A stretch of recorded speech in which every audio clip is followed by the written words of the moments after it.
Welcome to my YouTube channel golden media. Subscribe ಮಾಡಿ, bell icon ಒತ್ತಿ. ಜಾಹ್ನವಿಯ ಮನೆಯವರು ತಮ್ಮ ಮನೆಗೆ ಹೋಗುತ್ತಾರೆ. ಅಲ್ಲಿ ಉಳಿದವರು ಜಾಹ್ನವಿಗಾಗಿ ಕಾಯುತ್ತಿರುತ್ತಾರೆ. ಜಾಹ್ನವಿ ಬರಲಿಲ್ಲವೆಂದು ಎಲ್ಲರೂ ತುಂಬ ಬೇಜಾರು ಮಾಡಿಕೊಳ್ಳುತ್ತಾರೆ. ಜಾಹ್ನವಿಯ ಅಜ್ಜಿಗೆ ಜಯಂತ್ರ ಮೇಲೆ ಅನುಮಾನ ಬಂದಿರುತ್ತದೆ.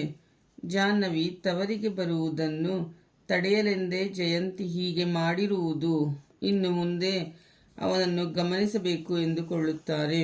ಜಾಹ್ನವಿಯ ತಂದೆ ಜಾಹ್ನವಿಗೆ ಕರೆ ಮಾಡಿ ತಾವು ಕ್ಷೇಮವಾಗಿ ಮನೆ ತಲುಪಿದ್ದೇವೆ ಎಂದು ತಿಳಿಸುತ್ತಾರೆ ಮತ್ತು ಜಯಂತ್ರ ಬಗ್ಗೆ ವಿಚಾರಿಸುತ್ತಾರೆ.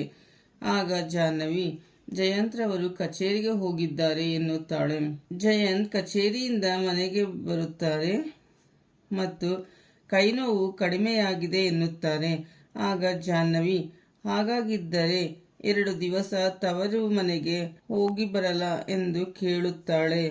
ಆಗ ಜಯಂತ್ ಎಲ್ಲಿಗೂ ಕಳುಹಿಸುವುದಿಲ್ಲ ಎಂದು ಮನಸ್ಸಿನಲ್ಲಿಯೇ ಹೇಳಿಕೊಂಡು ಜಾಹ್ನವಿಗೆ ಇನ್ನೂ ಕೈನೋವು ಇದೆ ಎನ್ನುತ್ತಾರೆ. ಮುನಿಸ್ವಾಮಿರವರ ಮನೆಗೆ ಜವರೇಗೌಡ ಮತ್ತು ಮನೆಯವರು ಹೆಣ್ಣು ನೋಡಲು ಬರುತ್ತಾರೆ. ಎಲ್ಲರೂ ಕೂತು ಊಟ ಮಾಡುತ್ತಾರೆ. ನಂತರ ಪೂರ್ವಿ ಸಿದ್ದುಗೆ ಮನೆಯನ್ನು ತೋರಿಸುತ್ತಾಳೆ. ಸಿದ್ದುಗೆ ಹೆಣ್ಣು ನೋಡಲು ಹೋಗಿರುವುದೆಂದು ತಿಳಿದಿರುವುದಿಲ್ಲ. ಜವರೇಗೌಡ ಮನೆಯವರು ಹೊರಟ ನಂತರ ಮುನಿಸ್ವಾಮಿರವರು ಪೂರ್ವಿಯ ಹತ್ತಿರ ಮದುವೆ ವಿಷಯ ಮಾತನಾಡುತ್ತಾರೆ. ಸಿದ್ದು ಒಳ್ಳೆಯ ಹುಡುಗ, ತುಂಬ ಓದಿಕೊಂಡಿಲ್ಲ, ಆದರೆ ವ್ಯವಹಾರ ಜ್ಞಾನ ಇದೆ. ರಾಜಕೀಯಕ್ಕೆ ಬಂದರೆ ಒಳ್ಳೆಯ ಭವಿಷ್ಯವಿದೆ. ನಿನ್ನ ಅಪ್ಪನ ಮೇಲೆ ನಿನಗೆ ನಂಬಿಕೆ ಇದೆ ಅಲ್ಲವೇ? ಹಾಗಾದರೆ ಈ ಮದುವೆಗೆ ಒಪ್ಪಿಕೋ ಎನ್ನುತ್ತಾರೆ. ನಂತರ ಪೂರ್ವಿಯ ತಾಯಿ ಪೂರ್ವಿಯ ಹತ್ತಿರ ನೀನು ಯಾರನ್ನೋ ಮದುವೆ ಮಾಡಿಕೊಂಡು ಎಲ್ಲೋ ದೂರ ಇರುವ ಬದಲು ಸಿದ್ದುವನ್ನು ಮದುವೆ ಮಾಡಿಕೋ. ಸಿದ್ದು ಮನೆಯವರು ನಿನ್ನ ಅಪ್ಪನಿಗೆ ಬೇಕಾದವರು ಎಂದು ಹೇಳುತ್ತಾರೆ. ಮುನಿಸ್ವಾಮಿರವರು ಜವರೇಗೌಡರಿಗೆ ಕರೆ ಮಾಡಿ ಪೂರ್ವಿ ಸಿದ್ದುನ ಮದುವೆಯಾಗಲು ಒಪ್ಪಿಕೊಂಡಿದ್ದಾಳೆ ಎಂದು ತಿಳಿಸುತ್ತಾರೆ. ಜವರೇಗೌಡರು ಆದಷ್ಟು ಬೇಗ ನಿಶ್ಚಿತಾರ್ಥವನ್ನು ಇಟ್ಟುಕೊಳ್ಳೋಣ ಎನ್ನುತ್ತಾರೆ. ಶ್ರೀನಿವಾಸ್ರ 2ನೇ ಮಗ ಹರ್ಷ ತಾನು ವಂಚನೆಗೆ ಒಳಗಾಗಿರುವುದು ತಿಳಿಯುತ್ತದೆ.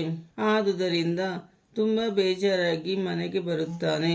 ವಿಶ್ವ ಮತ್ತು ಸ್ನೇಹಿತರು ಸೇರಿ ವಿನೋದ್ಗೆ ಹೊಡೆದವರು ಯಾರು ಎಂದು ಕಂಡು ಹಿಡಿಯಬೇಕು ಎಂದು ಮಾತನಾಡಿಕೊಳ್ಳುತ್ತಾರೆ.